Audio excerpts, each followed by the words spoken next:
آپ کے پیسے کے برابر ہمارے پاس بجٹ میں پیسہ نہیں ہے، آپ جائیے چندہ کر کے لائیے، اسی میں سے آپ اپنی تنخواہ لے لیجئے۔ یعنی مولوی بیچارہ مدرسے میں پڑھائے بھی اور اس کے بعد سیلری جب ملنے کا ٹائم آئے تو وہ چندہ کر کے اپنی سیلری لائے۔ میرے پیارے ساتھیوں، ڈوب مرے ہم شرم سے، ڈوب مرے چلو بھر پانی میں، ڈوب مرے۔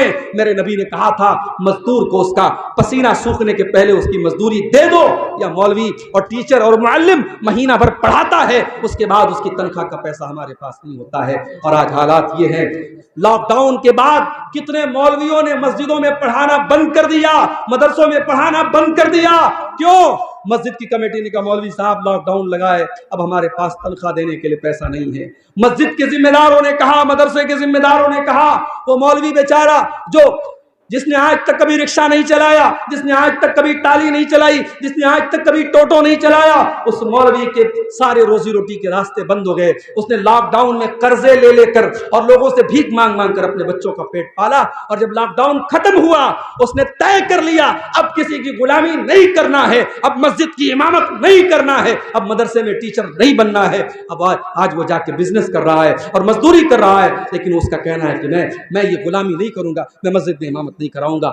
آج میرے پاس فون آتا ہے میرے بھائی، کبھی گجرات سے آتا ہے، کبھی ممبئی سے آتا ہے، کبھی دلی سے آتا ہے، شیخ عبدالغفار صاحب کوئی اچھی آواز والا امام بتا دیجئے، کوئی اچھی تقریر کرنے والا جمعہ کا خطیب بتا دیجئے، کوئی اچھا قرآن پڑھانے والا حافظ بنا دیجئے، بتا دیجئے۔ آج ہندوستان میں لاکھوں مدرسے ہیں، ہر سال ہزاروں حافظ اور قاری اور عالم بن کے نکل رہے ہیں، مگر میرے بھائیوں یہ حافظ اور یہ عالم یہ مدرسوں میں نہیں پڑھانا چاہتے، یہ مسجدوں میں امام نہیں بننا چاہتے۔ ان کی زندگی اتنی خراب کر دی گئی، اتنی بیکار کر دی گئی، اور ان کو اتنی کم تنخواہ دی جاتی ہے، اب اس لائن میں کوئی آنا نہیں چاہتا ہے۔ میرے پیارے ساتھیوں، اگر یتیم بے بس ہے، اگر یتیم بے سہارا ہے اور یتیم کا مال کھانے والا، اللہ قرآن میں کہہ رہا ہے کہ اس کے پیٹ میں، اس حرام خور کے پیٹ میں جہنم کی آگ بھری جائے گی۔ تو جو ان علماء کا، ان مسجدوں کے اماموں کا اور ان مدرسے کے مولویوں اور حافظوں کا پیسہ کھا جاتے ہیں اور ان کا خون چوستے ہیں، وہ بھی اپنے انجام کے تیار رہیں، ان کا انجام بھی بہت برا ہوگا۔